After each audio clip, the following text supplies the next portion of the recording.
Ravi's International School. Trust assured for your child. A sprawling, safe and home-like campus for residential and day scholars. Call 7331199964. Tirumala Tirupati దేవస్థానంలో టికెట్లు అమ్ముకుంటుంటే మీరు arrest అయ్యారు. దాని నుంచి బయటపడడానికి భూమన కరుణాకర్ రెడ్డి పంచం చేరి ఆయన సాయం చేస్తే బయటపడ్డారంటారు. రకరకాలు చెప్తారు సార్. రాజకీయాలు ఉన్నప్పుడు టికెట్లు అమ్ముకోనంటే ఇప్పుడు ఒకటి తిరుమలలో మనం ఏముండే తిరుపతిలో ఒక వ్యక్తి నాకు పరిచయం అయ్యాడు. ఒక 4 టికెట్లు కావాలి కిరణ్ దర్శనాన్ని పెట్టి అంటాడు. నేను ఎవరినో కాలో వేలో పట్టుకొని పెట్టిస్తాను. వాడు దాన్ని ఏం చేస్తాను నాకు తెలియదు, వాడు ఏం చేస్తాను నాకు తెలియదు. అది అమ్ముకున్నారనుకుంటే రాంగ్ కదా. అటైతే తిరుపతిలో ఈ రోజున ఎమ్మెల్యేలు అందరూ కూడా టికెట్లు అమ్మినట్టు లెక్క అవుతుంది. ఆ విషయంలో మీరు కరుణాకర్ రెడ్డి దగ్గరికి వెళ్ళారా లేదా? వెళ్ళలేదు, జరగలేదు.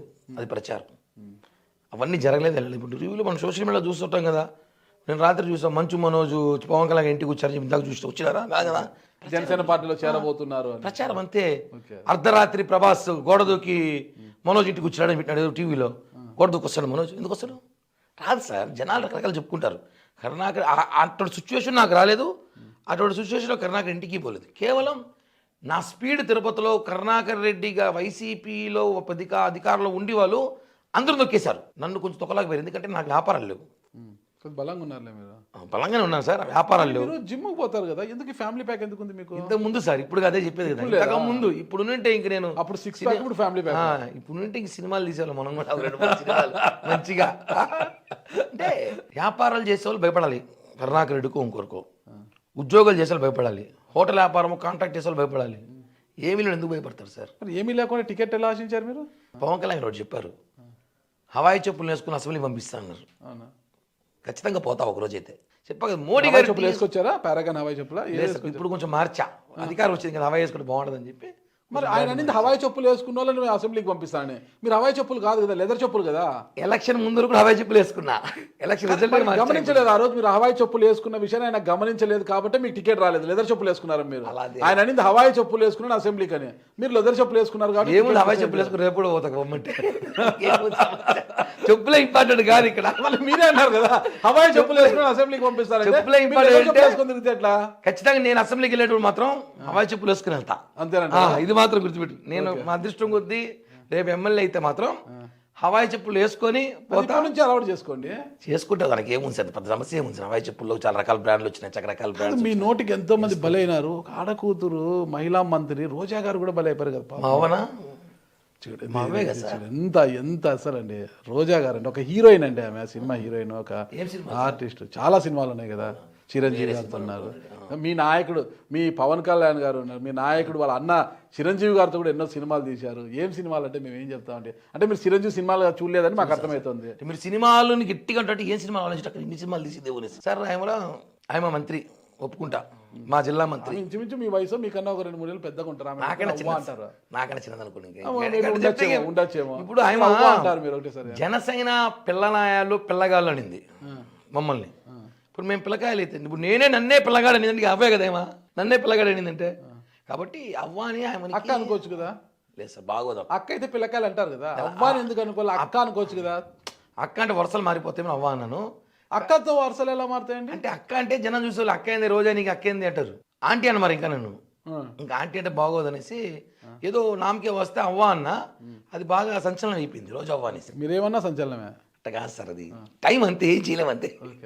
అవ్వానికి నాకు ఏమి గొడవలు మళ్ళీ మొదటికి రాలేదు. మళ్ళీ నాకు ఆస్తుల్లో వ్యాపారాలు లేవు, ఏమీ లేవు. కేవలం పవన్ కళ్యాణ్ చెప్పాం కదా, ఎవరు విమర్శించైనా ఒప్పుకోని. అలాంటిది మా జిల్లా మంత్రి, నువ్వు వాళ్ళతో సినిమాలు చేసావు, జబర్దస్త్ యాక్ట్ చేసావు. ఇప్పుడే సినిమాలు ఏం సినిమాలు అంటే మళ్ళీ వాళ్ళ మీరే చెప్పారు, మీరు చెప్పాక తెలిసింది నాకు కూడా.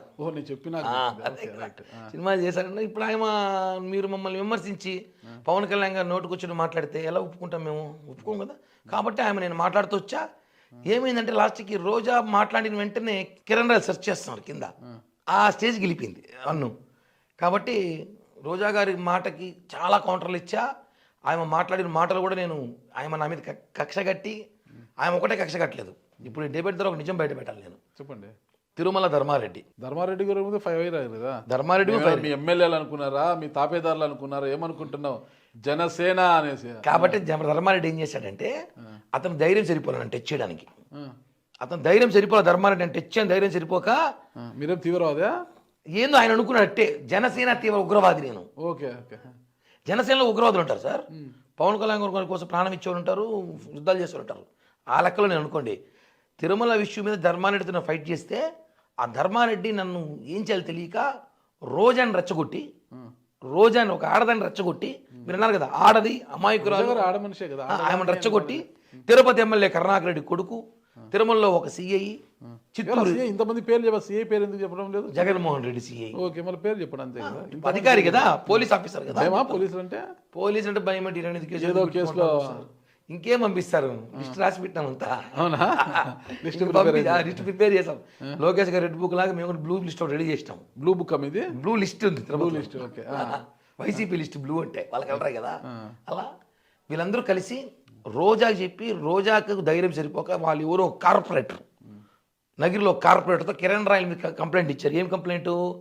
మా రోజా మేడంని కిరణ్ రాయల్ విమర్శిస్తున్నాడు నగిరిలో కంప్లైంట్ ఇచ్చారు. ఇచ్చిన 20 రోజులు నా మీద నిఘా పెట్టారు. ఉగ్రవాదం కదా, నిఘా పెట్టారు. అది ఈజీ కాల. 20 రోజుల తర్వాత నేను ఎయిర్పోర్ట్లో ముందు రోజు రాత్రి పట్టాలని చూసినారు. ఎయిర్పోర్ట్ దొరకలా నేను, తిరుపతి ఎయిర్పోర్ట్లో. నాకు అప్పుడే ఇన్ఫర్మేషన్ వచ్చేసింది, ఏదో జరుగుతుంది కుట్ర నీ మీద అనేసి. ఉంటారు కదా మిత్రులు పోలీసులు కొంతమంది చెప్పారు. సరే కానీ చూద్దాంలే అనుకున్నాను. ఇంటికాడు ఉంటే అరెస్ట్ చేయడం అంటే విధానం కరెక్ట్ కాదు. అది నేను షార్ట్స్ వేసుకొని టీషర్ట్తో బయట నిలబడుకుంటే తీసుకెళ్ళిపోవడం ఉగ్రవాదుల్లాగా స్టేషన్లో తీసుకెళ్ళి పెట్టడం. వెంటనే ఉగ్రవాదులు షార్ట్స్ టీషర్ట్స్ వేసుకోరు కదా, మామూలు వాళ్ళ డ్రెస్ వేరే ఉంటుంది కదా. మా జనరేషన్ 23 జనరేషన్. ఓకే, లేటెస్ట్ ఉగ్రవాదులు. అది తీసుకెళ్ళి అక్కడ రోజాతో నాతో ఫోన్లో మాట్లాడించి నాకు రోజాకు ఫోన్ చేసి సారీ చెప్పించమన్నారు వాళ్ళు. ఓకే, నాకు సిఐ ఫోన్ చేసి రోజాకు మేడం ఫోన్ చేసి కిరణ్ మాట్లాడి మేడం అంటే నేను అడిగా, చెప్పండి మేడం ఏంటి ప్రాబ్లం మీకు, పొలిటికల్గా మేము ఫైట్ చేసుకుంటాం ఏమన్నా చూసుకోలే, ఇది కరెక్ట్గా అరెస్ట్ చేయడము అంటే నాకేం తెలియదు, నాకు సంబంధం లేదు. ఆమె చెప్పిన మాట ఇంకా గుర్తుంది నాకు. నాకేమి తెలియదు, నాకేం సంబంధం లేదు అనేది. నీకేం తెలియదు సంబంధం లేకపోతే నీ కాన్స్టిట్యున్సీలో నీ పోలీసుని అరెస్ట్ చేయిస్తామన్నా. సరే నేను మాట్లాడుకుంటే చెప్పా. తర్వాత బెయిల్ తర్వాత బయట రావడం ఛాలెంజ్ చేశా. ఇదే జైల్లో 18 నెలల తర్వాత, 18 నెలల తర్వాత అంటే ఇప్పుడు కూడా రావచ్చు, ఇప్పుడే రావచ్చు. చాలామంది డౌట్ ఏమంటే 18 నెలల తర్వాత రోజాని జైల్లో కూర్చోపెట్టిస్తా అన్నారు. 18 నెలల తర్వాత అంటే ఎప్పుడో కూర్చోపెట్టచ్చు, 3 ఏళ్లలో. 5 ఏళ్ళ టైం పెట్టరు, మళ్ళీ 2 ఏళ్ళు మళ్ళీ సింపది వస్తుంది ఆమెకి. అమ్మో అక్కని జైల్లో పెట్టారు, అవ్వని జైల్లో పెట్టారు పెడుస్తారు. అలా కాదు కదా, 3 ఏళ్ళు మర్చిపోతారు జనం కూడా. చేసిన అరాచకాలు ఎన్ని స్కాములు చేసింది అన్నీ కూడా బయట పెడతాం. అంతా మన దగ్గర ఉంది ఎవిడెన్స్ అంతా కూడా. బట్ ఆ రోజు బయటకు వచ్చిన తర్వాత తెలిసింది ఏమంటే ఒక డిఎస్పీ అధికారి పిలిచి క్షమించిన నాదేం లేదు, మొత్తం తిరుమల ధర్మాన్ని అడిగారా? ఖచ్చితంగా కోర్టులో కేసేసాం కదా, అందరి మీద కేసేసా. డిఎస్పీ మీద వేసా, సీఏ మీద వేసా, ఎస్పీ రిషాంత్ రెడ్డి మీద కేసేసా. అన్ని కేసేసా కోర్టులో. పవన్ కళ్యాణ్ గారు పర్మిషన్ తీసుకొని ఆయన బ్లెస్సింగ్స్ తీసుకొని వెళ్ళాను కోర్టుకి వెళ్ళి హైకోర్టులో కేసేసా. ఈరోజు ఆయన డిఎస్పీ మాదేం లేదు, మొత్తం ధర్మారెడ్డి చేయించాడు. ధర్మారెడ్డి నీ నోరు ముయించాలని చెప్పి రోజైతే కేసు పెట్టి చేయించాడు. ఆ విధంగా జరిగింది సార్. అంటే అంతా ఆర్ గ్యాంగ్ అంతా ఒకటి నేను చేశాను అంతే. ఆర్ గ్యాంగ్ అంటే రెడ్డి గ్యాంగ్, రాయల్ గ్యాంగ్ ఏమో అనుకుంటాను. లేదు sir, Reddy gang. R gang royal gang ఉంటారు కానీ అక్కడ ఉంది కదా, రాయలు రెడ్డి రెండు. మేము అనకూడదు ఆర్ గ్యాంగ్ అని, వాళ్ళు అనొచ్చారు. పెద్దిరెడ్డి గారితో ఏంటి కూడా అసలు ఏం లేదు సార్. అది రోడ్డు 18వ వార్డు వస్తుంది తిరుపతిలో. ఆ వార్డు నేను ఉన్న వార్డు అది. ఆ వార్డుకి ఎలక్షన్ అప్పుడు మేము మాట ఇచ్చాం పబ్లిక్కి, ఈ రోడ్ నుంచి ఆ రోడ్డుకి పోవాలంటే వాళ్ళు 2 కిలోమీటర్స్ తిరుక్కొని పోవాలి. హాస్పిటల్ కానీ ఎమర్జెన్సీ కానీ అంబులెన్స్ కానీ స్కూల్కి పోవాలన్నా ఈ వార్డులో వాళ్ళు ఆ 19వ వార్డులోకి పోవాలంటే రోడ్డు తిరిగి వెళ్ళాలి ట్రాఫిక్లో. ఈ గేటు ఆ రోజు ఏమని చెప్పి వేసుకున్నారు మున్సిపల్ ఆఫీస్కి, ఇది పబ్లిక్ యాక్సెస్ గేట్ అని చెప్పి వేసుకున్నారు. అధికారం 5 ఏళ్ళు ఎవరే మాట్లాడలేకపోయారు, పోయినా ఒప్పుకోలే, అధికారం ధైర్యం చేయలేరు. గవర్నమెంట్ ఇచ్చి కూడా మేము గేట్ కొట్టిస్తా మాట ఇచ్చా ఎలక్షన్లో. పెద్దిరెడ్డి గేట్ తీయిస్తా, మీరు మాకంతా ఓట్లు వేయండి, ఈ రోడ్డు ఓపెన్ చేయిస్తా అని చెప్పా. ఎలక్షన్ అయింది, గవర్నమెంట్ వచ్చింది, ఓపెన్ చేయించాం అంతే. తప్పేం ఆయన ఓపెన్ చేస్తే కోర్టుకి వెళ్ళాడు. 10 అదృష్టం బాగుంటే కోర్టు కూడా మాకు ఫేవర్. జిల్లాలో ఎవరిని వదిలేదట లేరే? జనసేనలో ప్రతి ఒక్కరు అలా చూస్తూ ఊరుకున్నా, మీరు మాత్రం ఎవరిని వదలకుండా వెంటబడుతున్నారు. వెంటబడి సార్ నగరంలో రోజా గారిని వదిలిపెట్టరు, పెద్దిరెడ్డి రామచంద్ర అనేది ఎవరిని వదిలేదట్లా లేరు. అంటే సార్ మా కళ్యాణ్ గారి జోలికి మా పార్టీ కార్యకర్తలు మమ్మల్ని మాట్లాడి ఇబ్బంది పెడితే మాత్రం ఖచ్చితంగా ఒక అస్త్రం లాగా నేను వెళ్ళిపోతారు. కావాలి ఏమవుతుంది మనం పోదాం రా చూద్దాం ఏమవుతుంది, అనుభవం అయిపోతారు. ఆల్రెడీ చెప్పి అయిపోయాం కదా సార్, బాంబే అయినా. కాబట్టి అలా వెళ్ళి అలవాటు అయిపోయింది అంతే. ఈరోజు అదే ధైర్యం పోతున్నా, చూడాలి ఏం చెప్తుంది భవిష్యత్తులో అయితే. కానీ ఫైటర్గా అయితే నేను ఒప్పుకోను, ఎందుకంటే కళ్యాణ్ గారి స్ఫూర్తి మాకు అందరికి ఇంకెవర్లా. 2002 నుంచి ఆయన చూస్తున్నాం మేము. ఆయన ఇన్స్పిరేషన్, ఆయన ఫైర్, ఆయనలో ఉన్న డేర్ చూసి ఆయనలాగా తయారు కాకపోయినా కనీసం ఆయన ఫాలో అవుదామని ఆలోచనతో రాజకీయాలకు వచ్చాం. చిరంజీవి గారిని తిరుపతిలో గెలిపించుకున్నాం. చిరంజీవి గారు పాటు ప్రయాణించాం. ఫైన్, అంత రాజకీయాలు అయిపోయింది. ప్రశ్న ఇప్పుడు ఇంకా చాలా బాధ్యత ఉంది. ఇప్పుడు ఎందుకంటే బాధ్యతలు ఏంటి? నాతో పాటు పనిచేసిన కార్యకర్తలతో ఉన్నారు కదా, ఇందా మీరు చెప్పాం కదా, వాళ్ళంతా కూడా ఉంది. వారందరికి న్యాయం చేయాలంటే మీకు ఒక పదవి కావాలి కదా. పదవి ఉంటే చేయగలుగుతామా సార్? ఇప్పుడు ఎంతమంది పదవులు తీసుకుని న్యాయం చేస్తున్నారు చెప్పండి?